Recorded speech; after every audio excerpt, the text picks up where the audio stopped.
আসসালামু আলাইকুম ওরহমতুল্লাহি ওবরাকাতুহু ইন্নাল হামদুলিল্লাহ ওয়াসসালাতু ওয়াসসালামু আলা রাসূলিল্লাহ বাদ। সম্মানিত দর্শক শ্রোতা, কাছে দূরে দেশে কিংবা প্রবাসে যেখান থেকে টিভির পর্দায় অথবা ইউটিউব চ্যানেলে আমাদের দেখছেন শুনছেন, সবাইকে জানাই আন্তরিক শুভেচ্ছা ও অভিনন্দন।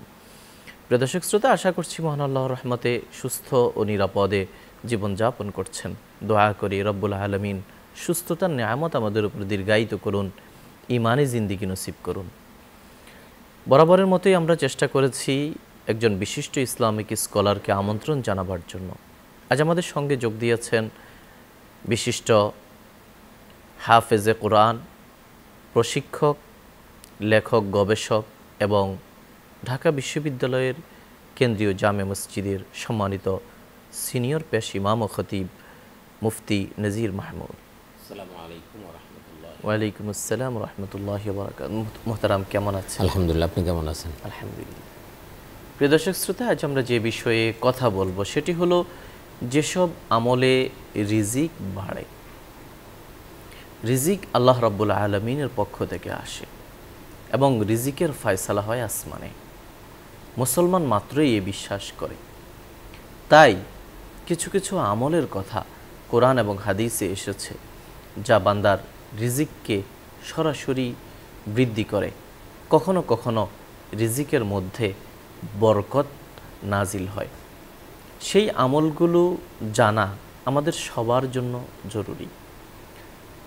যাপিত জীবনে, পরিবর্তিত জীবন ব্যবস্থায় মানুষের প্রয়োজন ক্রমান্বয়ে বাড়ছে, সেই তুলনায় রিজিক বাড়ছে না। কিন্তু আমাদের রিজিকও বৃদ্ধি পাওয়া দরকার। একজন মুমিন সে শুধু নিজেই খাবে, ভোগ করবে, এটাই তার জন্য যথেষ্ট নয়। এক মুসলমান হিসাবে তাকে পরিবারের জন্য, প্রতিবেশীর জন্য, আত্মীয় স্বজনের জন্য, দ্বীনের জন্য, রাষ্ট্রের জন্য করণীয় রয়েছে।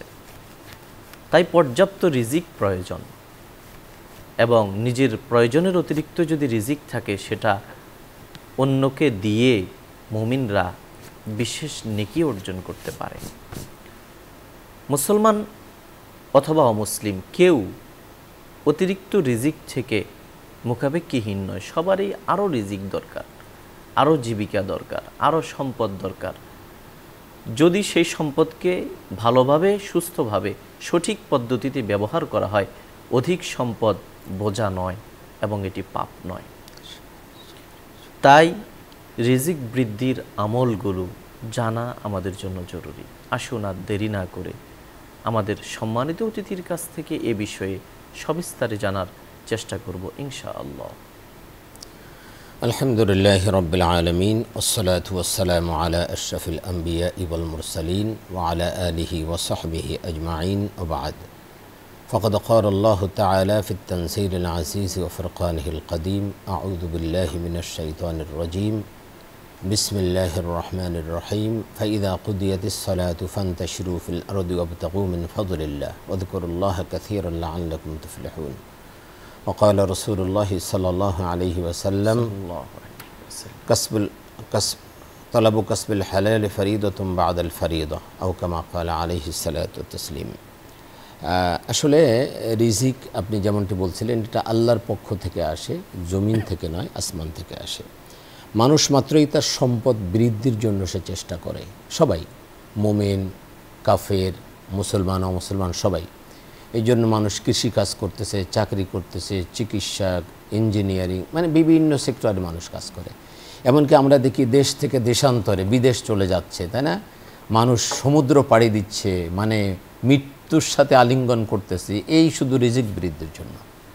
আল্লাহ রাব্বুল আলামিন কোরআনুল কারীমের মধ্যে আমাদেরকে আদেশ করছেন, ফাইদা কুদিয়াতিস সালাত, যখন তোমার নামাজ শেষ হয়, ফান্তাশিরু ফিল আরদি, তখন তুমি জমিনের মধ্যে ছড়িয়ে পড়ো, ওয়াবতাগু মিন ফাদলিল্লাহ, আর আল্লাহর দেওয়া যে রিজিক আছে, আল্লাহর দেওয়া যে সম্পদ আছে, এগুলি অন্বেষণ করো। তবে এখানে আল্লাহ পাক বিশেষ একটা বিষয় বলে দিয়েছেন, ওয়াযকুরুল্লাহা কাসীরা, আল্লাহকে বেশি বেশি স্মরণ করবে। বেশি বেশি স্মরণ করবে মানে আল্লাহ পাক যেটা হালাল করেছেন হালালভাবে সম্পদ অর্জন করবে, হারাম নিও না। এই জন্য বলছেন ওয়াযকুরুল্লাহা কাসীরা, বেশি বেশি আল্লাহকে স্মরণ করবে। অর্থাৎ তোমার সম্পদ অর্জনের ক্ষেত্রে যেন অবৈধ পন্থা তুমি অবলম্বন না করে, এক্ষেত্রে আল্লাহকে বেশি বেশি স্মরণ করবে। লাআল্লাকুম তুফলিহুন, তাহলেই তুমি সফল কম হবে। আমি শুধু সম্পদ অর্জন করব না, সেই সাথে সাথে আমি যেন সফলতা অর্জন করতে পারি, আল্লাহ পাক সে রাস্তাও বলে দিয়েছেন। সম্পদ অর্জন করবে বৈধ পন্থায় এবং তুমি তাহলে সফলতা অর্জন করবে। আপনি যেমনটি বলছিলেন যে সম্পদ শুধু নিজের জন্য না, আমার পরিবারের জন্য, আমার আত্মীয় স্বজনের জন্য, আমার প্রতিবেশীর জন্য, দেশের জন্য, জাতির কল্যাণের জন্য সব আমাকে চিন্তা করতে হবে যে আমার এই সম্পদ যেন সবার কল্যাণে কার্যকর ভূমিকা রাখতে পারি আমি, সেই জন্য আসলে এইটা করা দরকার। আল্লাহ রসুল সাল্লাল্লাহু আলাইহি ওয়াসাল্লাম বলছেন তলাবু কাসবিল হালালি ফারিদাতুম বাদাল ফারিদা। সম্পদ অর্জন করা কতটা জরুরি, বলছেন যে হালাল রিজিক অন্বেষণ করা ফরজের পরে আরেকটা ফরজ ইবাদত। এটা বিশাল একটা ব্যাপার যে আপনার অধীনস্থ যারা আছে তাদের ভরণ পোষণের জন্য আপনার চেষ্টা করা, এটা ফরজ ইবাদতের পরে আরেকটা ফরজ দায়িত্ব। সুতরাং এটা শুধু বসে বসে আপনি অলস বসে থাকবেন এটা নয়। আপনার ইবাদত শেষ হয়েছে, আপনি জমিনে ছড়িয়ে পড়েন, আপনি রিজিক অন্বেষণ করেন। এটা ইসলামে কথা বলে। ইসলাম কখনোই অলস বসে থাকাকে পছন্দ করে না। সুতরাং আমরা দেখব যে কিভাবে আপনি চমৎকার একটা বিষয় আলোচনায় এনেছেন যে কিভাবে রিজিক আসলে বৃদ্ধি পেতে পারে, এই বিষয়গুলো নিয়ে আমরা আলোচনা করব। রিজিক বৃদ্ধির মূল বিষয় হলো আসলে কার্যক্রম করা, কাজ পরিচালনা করা, বিভিন্ন কাজ পরিচালনা করা। আপনি যে কাজ করছেন অনেস্টলি সেই কাজটা করা, সততার সাথে হালালভাবে সেই কাজটাকে করা, এটা হলো আমাদের দায়িত্ব। আমি যে কাজটা করছি বৈধ পন্থায়, রাষ্ট্রের বিরুদ্ধে না যায়, সমাজের বিরুদ্ধে না যায়, শরীয়তের পরিপন্থী না হয়, এমন কাজগুলোকে মানে দায়িত্বের সাথে করা, নিষ্ঠার সাথে করা এবং তার পিছনে শ্রম মেধা দিয়ে সেই কাজগুলিকে করা, এটা হলো মূল চাবিকাঠি। এর সাথে কিছু কিছু আমল রয়েছে, কিছু আমল যেটা আল্লাহ কোরআন এবং হাদিস থেকে আমরা পাই। এই আমলগুলো করলে আল্লাহ পাক ব্যবসা বলেন বা রিজিক বলেন এর মধ্যে আল্লাহ বারাকা দান করবেন। কারণ হলো সম্পদ দেওয়ার মালিক তো আল্লাহ, বরকত দেওয়ার মালিক আল্লাহ। অনেক সময় দেখবেন অনেক সম্পদ কিন্তু বরকত নাই, আবার অনেক সময় দেখি সম্পদ অল্প কিন্তু তার মধ্যে অনেক বারাকা আল্লাহ দিয়ে দেন। এই জন্য আমরা এই বিষয়গুলো নিয়ে আলোচনা করব। প্রথমত তাকওয়া অবলম্বন করা।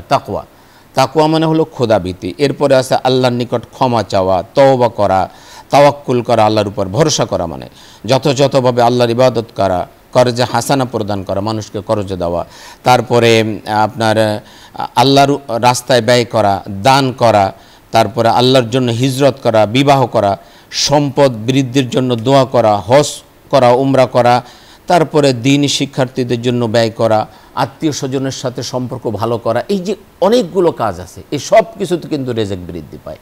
আমরা ইনশাল্লাহ ধারাবাহিকভাবে এই আলোচনাগুলো করব। সম্পদ হ্রাস বৃদ্ধি এইটা নিয়ন্ত্রণ করেন আল্লাহ। এটা একটা বিশাল একটা ব্যাপার, আল্লাহ পাক এটা হ্রাস বৃদ্ধি করে থাকেন। সুতরাং এটা আল্লাহ রাব্বুল আলামিনের কাছে আমাদেরকে ধর্ণা দিতে হবে যে তিনি সম্পদ কিভাবে আমাদেরকে দিবেন। এই সব কিছু আল্লাহ পাক বলছেন তুলিজুল লাইলা ফিন নাহারি ওয়া তুলিজুন নাহারা ফিল লাইল ওয়া তুখরিজুল হাইয়া মিনাল মাইয়িত ওয়া তুখরিজুল মাইয়িতা মিনাল হাইয় ওয়া তারযুকু মান তাশাউ বিগাইরি হিসাব। আল্লাহ বলছেন ওয়া তারযুকু মান তাশাউ বিগাইরি হিসাব।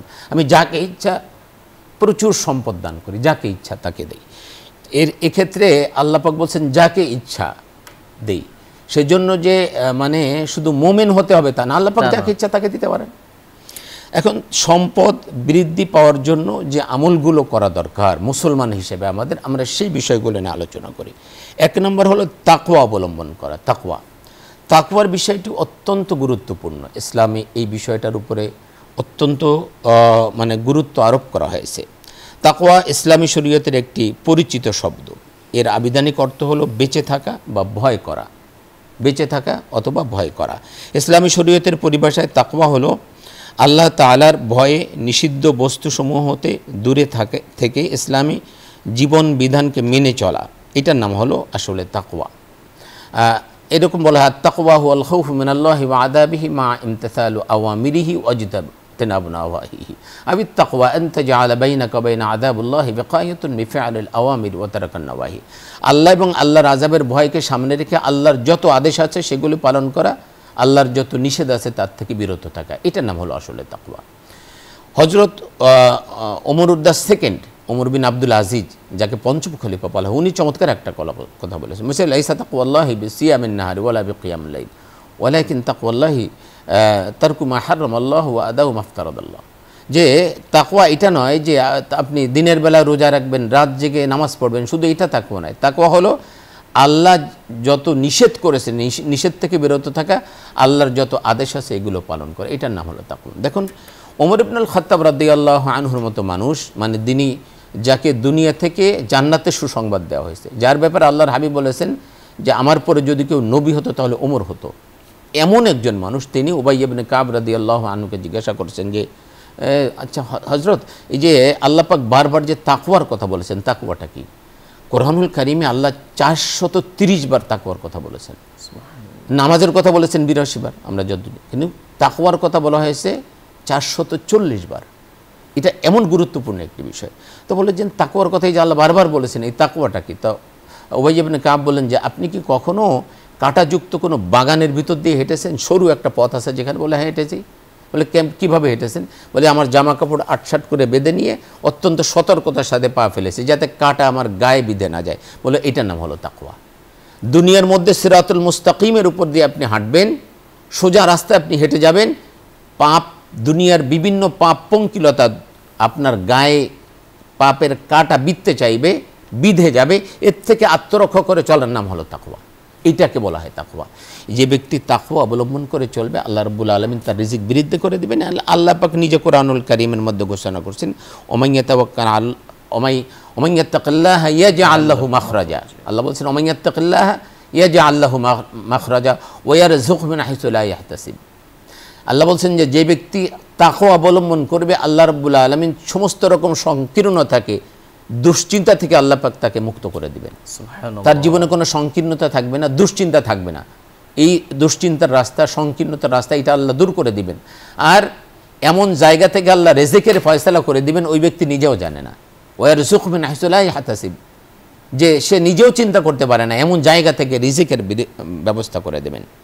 ওমান ইয়াতাওয়াক্কাল আলাল্লাহ, যে ব্যক্তি আল্লাহর উপর তাওয়াক্কুল করে ভরসা করে, ফাহুয়া হাসবু, আল্লাহ পাক তার জন্য যথেষ্ট। ইন্নাল্লাহা বালিগু আমরি, এইভাবে আল্লাহ পাক বলে দিয়েছেন। সুতরাং প্রথম হলো আল্লাহর উপরে তাওয়াক্কুল, অর্থাৎ আল্লাহকে ভয় করে চলা। এটা রিজিক বৃদ্ধির অন্যতম একটি উপায়, রিজিক বৃদ্ধির অন্যতম একটি। দ্বিতীয় হলো ক্ষমা চাওয়া, আল্লাহর কাছে ক্ষমা চাওয়া। আমাদের অনেক গুনাহ হয়ে যায়, অনেক রকম ভুল ত্রুটি আমাদের হয়ে যায়, অনেক রকম ভ্রান্তি পাপ আমাদের হয়ে যায়, এই জন্য আল্লাহর কাছে ক্ষমা চাওয়া। যত বেশি আপনি আল্লাহর কাছে ক্ষমা চাইবেন তত বেশি আল্লাহ পাক রিজিক বৃদ্ধি করে দেবেন। আল্লাহ পাক সূরা নূহের মধ্যে বলছেন ফাকুল তুস্তাগফিরু রাব্বাকুম ইন্নাহু কানা গফফারা। বলো ইস্তাগফিরু রাব্বাকুম, তোমরা তোমাদের রবের কাছে ক্ষমা চাও, ইন্নাহু কানা গফফারা, নিশ্চয়ই তিনি ক্ষমা করে দেবেন।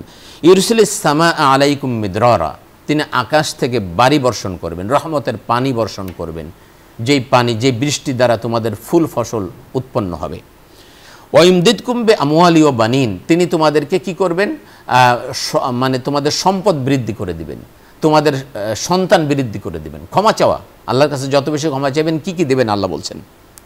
ওয়াজআল লাকুম জান্নাত, তোমাদের বাগিচা দিবেন। ওয়াজআল লাকুম আনহারা, তোমাদের নহর দিবেন, নদ নদী ঝর্ণা ধারা প্রবাহিত করে দিবেন। চমৎকার একটি ঘটনা। হযরত হাসান বসরি রহমতুল্লাহ আলাইহির কাছে কিছু লোক এসে বলছে যে হযরত আমাদের এলাকায় বৃষ্টি হয় না, আপনি একটু দোয়া করেন। বলে তোমরা ইস্তেগফার করো, ক্ষমা চাও যাও আল্লাহর কাছে। আবার এক লোক আসছে যে আমার বাচ্চা হয় না, আপনি একটু আমার জন্য দোয়া করেন। বলছে যাও তুমি ইস্তেগফার পড়ো, ক্ষমা চাও আল্লাহর কাছে। এক লোক আসছে যে আমার ব্যবসা বাণিজ্যে খুব লস যাচ্ছে, আপনি একটু আমার জন্য দোয়া করেন, ইস্তেগফার পড়ো যাও। এক লোক আসছে যে আমার বাগানে ফসল হয় না, আপনি একটু আমার জন্য দোয়া করেন, যাও তুমি ইস্তেগফার পড়ো। সবাইরই একই ওষুধ দিচ্ছে। তো সাথী যারা ছিলেন তার মুরিদ মুত্তাকি যারা ছিলেন বললেন যে হুজুর আপনি সবাইরই একই ওষুধ দিচ্ছেন, ব্যাপারটা কি? আমরা তো বুঝতেছি না। বলছে কেন তোমরা পড়ো নেই, কোরআনের আয়াত পড়ো নেই? আল্লাহ বলছেন ফাকুল তুস্তাগফিরু রাব্বাকুম ইন্নাহু কানা গফফারা ইরসিলিস সামা আলাইকুম মিদরারা ওয়া ইমদিদকুম বিআমওয়ালি ওয়া বানিন ওয়া ইয়াজআল লাকুম জান্নাত ওয়া ইয়াজআল লাকুম আনহারা। সব আল্লাহ দিবেন এখানে। আল্লাহ বলছেন আল্লাহ ক্ষমা করে দিবেন, আল্লাহ বৃষ্টি দিবেন, আল্লাহ সন্তান দিবেন, সন্তান দিয়ে তোমাকে সমৃদ্ধ করবেন, আল্লাহ সম্পদ দিবেন, বাগিচায় ফল ফুল দিয়ে তোমাদেরকে ভরপুর করে দিবেন, নদী নালা দিবেন, সব দিবেন আল্লাহ। ক্ষমা চাও আল্লাহর কাছে। আমি এই জন্য বলি, আমার কাছে যদি কেউ কখনো আপনার এই তদবির নিতে আসে, তো আমি বলি যে ভাই বেশি করে ইস্তেগফার পড়েন। অন্তত প্রতিদিন 100 বার পড়েন। আর খুব সহজ, আপনি পুরো ইস্তেগফার পড়তে না পারলেও আস্তাগফিরুল্লাহ শুধু এতটুকু পড়েন, আস্তাগফিরুল্লাহ, আল্লাহ আমাকে ক্ষমা করে দিন, আল্লাহ আমাকে ক্ষমা করে দিন, আস্তাগফিরুল্লাহ। আর যদি পুরোটা পড়তে পারেন আস্তাগফিরুল্লাহ আল আযীম আল্লাযী লা ইলাহা ইল্লা হুয়াল হাইয়ুল কাইয়্যুম ওয়া আতুবু ইলাইহি। চমৎকার একটা দোয়া। এই দোয়া যে পড়বে, আল্লাহর হাবিব সাল্লাল্লাহু আলাইহি ওয়াসাল্লাম বলছেন যে মাল্লাজিমাল ইস্তিগফার জাআলাল্লাহু লাহু মিন কুল্লি দীকিন মাখরাজান ওয়া মিন কুল্লি হাম্মিন ফারাজান ওয়া রাযাকাহু মিন হাইসু লা ইয়াহতাসিব। এটা আরেকটা হাদিস, যে ব্যক্তি ইস্তিগফারকে, এই ক্ষমা চাওয়াকে লাজেম করে নিল, আবশ্যক করে নিল, তো কি হবে? আল্লাহ রাব্বুল আলামিন তার সংকীর্ণতাকে দূর করে দিবেন। যে এই হাদিসে এই কথা বলা হয়েছে, মাল্লাজিমাল ইস্তিগফার জাআলাল্লাহু লাহু মিন কুল্লি দীকিন মাখরাজান ওয়া মিন কুল্লি হাম্মিন ফারাজান, আল্লাহ পাক দুশ্চিন্তা তার দূর করে দেবেন। ওয়া রাযাকাহু মিন হাইসু লা ইয়াহতাসিব, এমন জায়গা থেকে তার রিজিকের ব্যবস্থা করে দেবেন ওই ব্যক্তি নিজেও জানে না। তো রিজিক বৃদ্ধি পাবে ক্ষমা চাওয়াতে। আমরা যেন আল্লাহ রাব্বুল আলামিনের কাছে বেশি বেশি ক্ষমা চাই, এটা একটা আমাদের জন্য বড় একটি বিষয়। আমরা আল্লাহর কাছে ক্ষমা চাই। 3 নম্বরে আমরা যদি দেখি তওবা করা, তওবা করা এটাও একটা চমৎকার একটি বিষয়, রিজিক বৃদ্ধির একটা বড় বিষয়। তওবা মানে হলো মানে কামব্যাক, ফিরে আসা। তওবা মানে খালি আস্তাগফিরুল্লাহ মানে ক্ষমা চাওয়া, আর তওবা হলো ফিরে আসা। এই তওবার অর্থ হচ্ছে পাপকে ঘৃণিত কর্ম জ্ঞান করে এটাকে বর্জন করা, তওবা থেকে ফিরে আসা। কয়েকটা কাজকে একসাথে করলে আসলে তওবা হয়। আমরা মনে করি যে আস্তাগফিরুল্লাহ পড়লে তওবা হয়, আসলে ব্যাপারটা না, তা না। তওবা কয়েকটা কাজকে একত্রিত করার পরে তওবা হয়, এটা আমাকে ভালো করে বুঝতে হবে। তওবা মানে আমি একটা গুনাহের মধ্যে লিপ্ত ছিলাম, ওখান থেকে ফিরে আসার নাম তওবা। এই জন্য আপনি গুনাহকে বর্জন করার পরিকল্পনা যদি না করেন আর ইস্তিগফার পড়েন, তাহলে এটা আসলে তওবা হবে না, বরং এটা আল্লাহর সাথে প্রহসন করা হবে। আপনি গুনাহকেও পরিত্যাগ করবেন না আর আল্লাহর কাছে আপনি ক্ষমা চাচ্ছেন, তার মানে এটা একটা তামাশা করছেন আল্লাহর সাথে। এই জন্য গুনাহকে পরিত্যাগ করার পরিকল্পনা আগে করতে হবে, দৃঢ় সংকল্প করতে হবে যে আমি এই গুনাহটা আর করবো না, আল্লাহ আমি ভুল করে ফেলেছি, এই গুনাহ আর করবো না, এই পরিকল্পনাটা আগে থাকতে হবে। তওবার জন্য এর জন্য 4টা শর্ত, এই 4টা শর্ত মেনে আগে তওবা করতে হবে। তাহলে আল্লাহ পাক দুনিয়া আখিরাতে কল্যাণ দিবেন, আপনার সমস্ত গুনাহ মাফ করে দিবে এবং আপনাকে রিজিক আল্লাহ পাক বৃদ্ধি করে দিবেন। তা তওবাটা কীভাবে করতে হবে? 1 নম্বর হলো আমি যে ভুলগুলোর মধ্যে আছে, যে গুনাহগুলো করতেছি, এটাকে পরিত্যাগ করার দৃঢ় সংকল্প আগে করতে হবে। 2 নম্বর হলো এর জন্য আল্লাহর কাছে ক্ষমা চাইতে হবে যে আল্লাহ আমি ভুল করেছি, আমাকে ক্ষমা করে দিন। অনুশোচনা থাকতে হবে। অনুশোচনার আগুনে নিজেকে দগ্ধ করার নাম হলো আসলে তওবা করা। অনুশোচনাই যদি নিজের মধ্যে না আসে তাহলে তওবা হলো না। তো এই 3 নম্বর হলো যে আমি আল্লাহর কাছে ক্ষমা চাইব। ওই জন্য এক হলো আমার দৃঢ় সংকল্প করতে হবে গুনাহকে ছেড়ে দেওয়ার, 2 নম্বর হলো অনুশোচনা করতে হবে, 3 নম্বর হলো ক্ষমা চাইতে হবে, 4 নম্বর হলো ফিউচারে এই কাজগুলো আর করবো না, এই প্রতিজ্ঞা আল্লাহর কাছে করতে হবে। এইভাবে যদি আমি তওবা করি, এই তওবা অবশ্যই আল্লাহ তওবা করবেন। আল্লাহ বলছেন ইয়া আইয়ুহাল্লাযীনা আমানু তুবু ইলাল্লাহি তাওবাতান নাসুহা, তোমরা আল্লাহর কাছে খাঁটিভাবে তওবা করো। তাওবাতান নাসুহা যেটা একনিষ্ঠ তওবা করো, তাহলে আসা রাব্বুকুম আন ইউকাফিরা আনকুম সাইয়্যাতিকুম ওয়া ইউদখিলাকুম জান্নাতিন তাজরি মিন তাহতিহাল আনহার ইয়াওমা লা ইখজিল্লাহুন নাবিয়্যা ওয়াল্লাযীনা আমানু মাআহু নূরুহুম ইয়াসআ বাইনা আইদিহিম ওয়া বিহিম। অনেক ফজিলতের কথা এখানে বলা হয়েছে, জান্নাত দান করবেন, আল্লাহ ক্ষমা করে দেবেন, ইত্যাদি ইত্যাদি এখানে বলা হয়েছে। তাহলে এই তওবা একনিষ্ঠ তওবার জন্য এই কাজগুলো আমাদেরকে করতে হবে। আরেকটা হলো মানুষের হক যদি নষ্ট করে থাকেন, তাহলে এইখানে আরেকটা শর্ত আছে, মানুষের যে হক আপনি নষ্ট করেছেন সেই হকটা ফিরিয়ে দিতে হবে। সেটা যদি ফিরিয়ে দেওয়ার মতো হয় ফিরিয়ে দিতে হবে। আপনি কারো সম্পদ নষ্ট করেছেন সেটা দিতে হবে, ভাই বোনের হক নষ্ট করেছেন ভাই বোনকে সেটা ফিরিয়ে দিতে হবে, ওয়ারিসের সম্পদ নষ্ট করেছেন সেটা তাকে দিতে হবে, ওয়ারিসের সম্পদ এখনও বন্টন করে দেন নাই, দ্রুত দিয়ে দেন।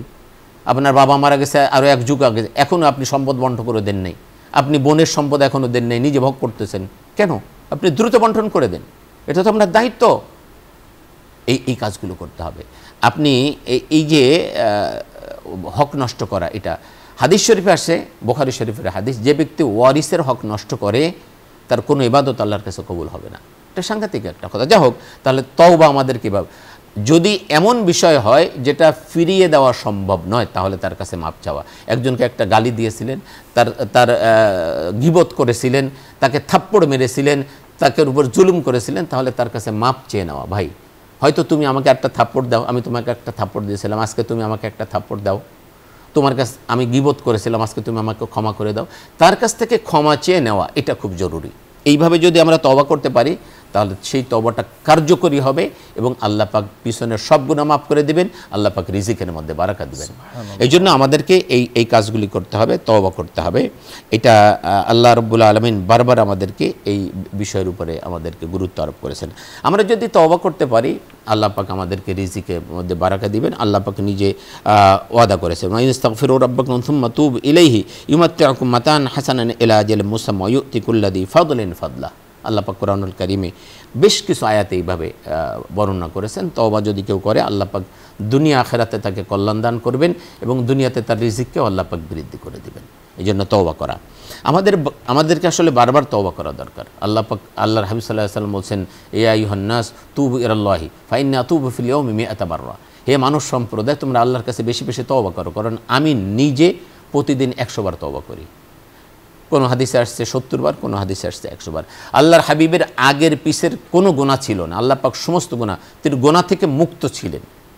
মাফ করে না, আল্লাহ পাক তাকে গুনাহ মুক্ত জীবন দান করেছেন। মানে গুনাহ করার মতো কোনো আগ্রহ আল্লাহ পাক তার মধ্যে তৈরি করেন নাই, সৃষ্টি করেন নাই। গুনাহ থেকে মুক্ত একটা জীবন আল্লাহ তাকে দান করেছেন। এরকম একটা জীবন পেয়েও আল্লাহর হাবিব 100 বারের বেশি তওবা করতেন। তাহলে আমাদের কি পরিমাণ তওবা করা দরকার? অথচ আমরা এই তওবা থেকে মানে একদম দূরে, আমরা তওবাকে ভুলেই গেছি, তওবা করি না। এরপরে তাওয়াক্কুল বা আল্লাহর উপরে ভরসা করা। আমরা সর্ব অবস্থায় যদি আল্লাহর উপরে ভরসা করি তাহলে এটা আমার জন্য, আমার রিজিক বৃদ্ধির জন্য অন্যতম একটি কারণ। তাওয়াক্কুল মানে হলো ভরসা করা, আল্লাহর উপরে ভরসা করা। ওমাইয়া তাওয়াক্কাল আলাল্লাহি ফাহুয়া হাসবু, এই একটা কথা হলে যথেষ্ট। আল্লাহ বলছেন যে ব্যক্তি আল্লাহর উপর তাওয়াক্কুল করে আল্লাহ তার জন্য যথেষ্ট। তা আল্লাহ যদি যথেষ্ট হয় আর কিছু দরকার হয় না, দুনিয়া আখিরাত তার জন্য একেবারে মানে তার জন্য কল্যাণকর হয়ে যাবে। আল্লাহ যদি বলেন যে আমি তোমার জন্য যথেষ্ট, ব্যাস আর কিছু দরকার নাই। কারণ যেই সত্তার কোনো কিছুর অভাব নাই, যেই সত্তার সমস্ত ক্ষমতার অধিকারী, যেই সত্তা সব কিছু করেন, যিনি আমার রিজিকের মালিক, যিনি আমার ক্ষমতার মালিক, যিনি আমার জীবনের মালিক, যিনি আমার মৃত্যুর মালিক, তিনি যখন বলছেন যে আমি তোমার জন্য যথেষ্ট, দ্যাটস এনাফ, আর কিছু দরকার নাই। আমি এই জন্য বলি আল্লাহর উপরে ভরসাটা আসলে আমাদের কেমন করা উচিত। ছোট্ট একটা বাচ্চা মনে করেন, যার বয়স এখন 5 মাস, 6 মাস বা 1 বছর, এই বাচ্চাটা মায়ের উপরে ডিপেন্ডেন্ট। তাওয়াক্কুল মানে তো ডিপেন্ডেন্ট, ভরসা করা। তখন মা জানে যে এই বাচ্চাটাকে সময় মতো খাওয়াতে হবে, সময় মতো গোসল করাতে হবে, সময় মতো ঘুম পাড়াতে হবে। এই বাচ্চাটা মা কিন্তু ঠিকই তাকে টেক কেয়ার করতেছে, সময় মতো গোসল করাচ্ছে, ঘুম পাড়াচ্ছে, ঘুম না আসলেও মানে জোর করে তাকে ঘুম পাড়াচ্ছে, খেতে না চাইলেও তাকে জোর করে খাওয়াচ্ছে। তারপরে বাচ্চা দৌড়াচ্ছে, মা খানা পিছনে পিছনে নিয়ে খানা নিয়ে দৌড়াচ্ছে, বাবারে সোনারে খাওয়াচ্ছে, ঠিক কি না? এইভাবে মা খাওয়াচ্ছে, কারণ মা জানে যে বাচ্চাটা সময় মতো না খেলে তার শরীরটা নষ্ট হয়ে যাবে। এই যে বাচ্চাটা মায়ের উপর কিছুটা তাওয়াক্কুল করার কারণে মা তাকে এতটা টেক কেয়ার করতেছে। ঠিক বাচ্চা যেমন মায়ের উপর তাওয়াক্কুল করে, আমরা যদি আল্লাহর উপর এভাবে তাওয়াক্কুল করতে পারি, বিশ্বাস করেন মা যত যত্ন করে আমাদেরকে লালন পালন করে বা বাচ্চাদেরকে লালন পালন করে, তার চেয়ে শতগুণ বেশি যত্ন নিয়ে আল্লাহ পাক আপনাকে আমাকে লালন পালন করবে। এই জন্য আল্লাহর উপরে তাওয়াক্কুল করা, এইভাবে যদি আমরা আল্লাহর উপর তাওয়াক্কুল করতে পারি তাহলে আল্লাহ পাক বলছেন ওয়াতাওয়াক্কাল আলাল হাইয়্যিল্লাযী লা ইয়ামুত ওয়াসাব্বিহ বিহামদিহি ওয়াকাফা বিযুনুবি ইবাদিহি খাবীরা। আল্লাহ বলছেন তুমি সেই আল্লাহর উপর তাওয়াক্কুল করো যিনি জীবন, যিনি চিরঞ্জীব, যিনি চিরস্থায়ী। ওয়াতাওয়াক্কাল আলাল হাইয়্যিল্লাযী লা ইয়ামুত, যিনি কখনো মরবেন না, চিরস্থায়ী চিরঞ্জীব, তার উপরে তুমি তাওয়াক্কুল করো।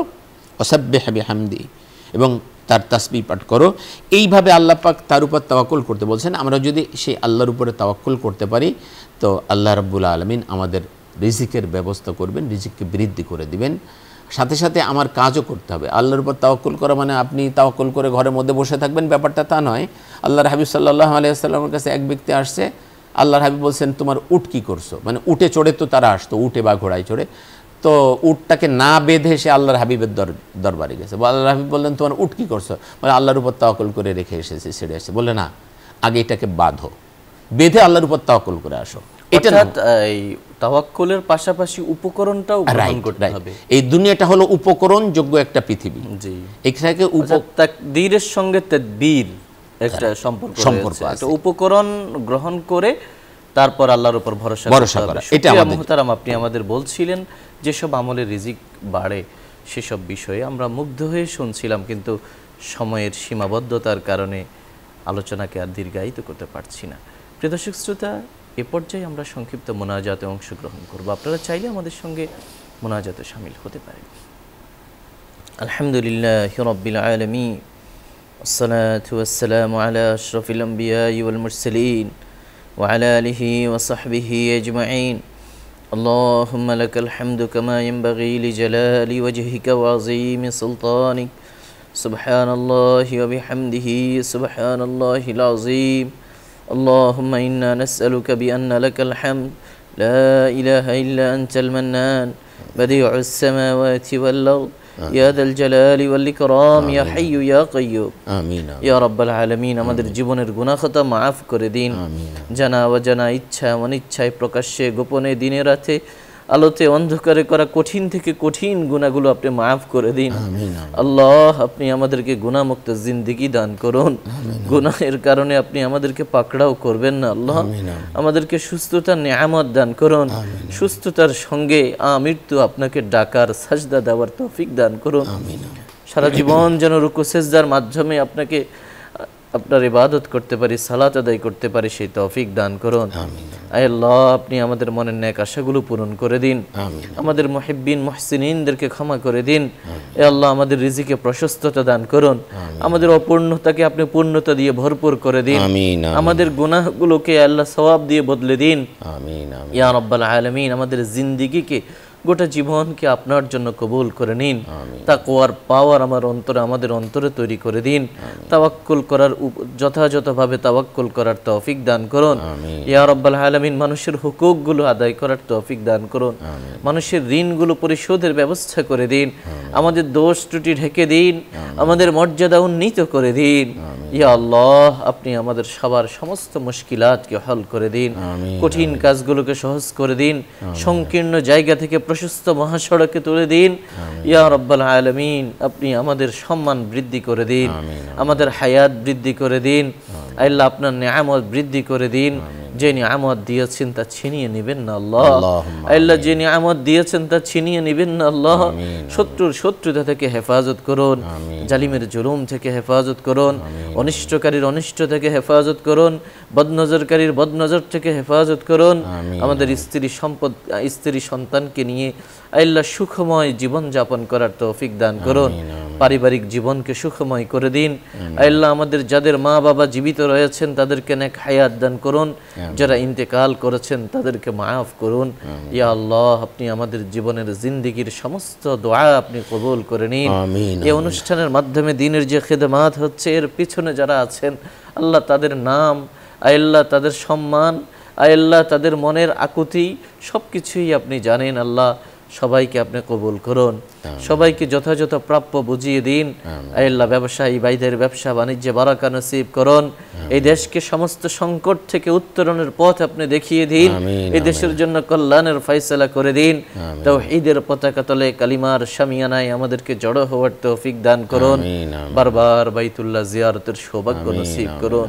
আল্লাহ, আমাদের দোয়াগুলো আমাদের নেক আমলের উসিলায় কালিমায়ে তাওহীদের উসিলায় কবুল করুন। সুবহান রাব্বিকা রাব্বিল ইজ্জাতি আম্মা ইয়াসিফুন ওয়া সালামুন আলাল মুরসালিন আলহামদুলিল্লাহি রাব্বিল আলামিন।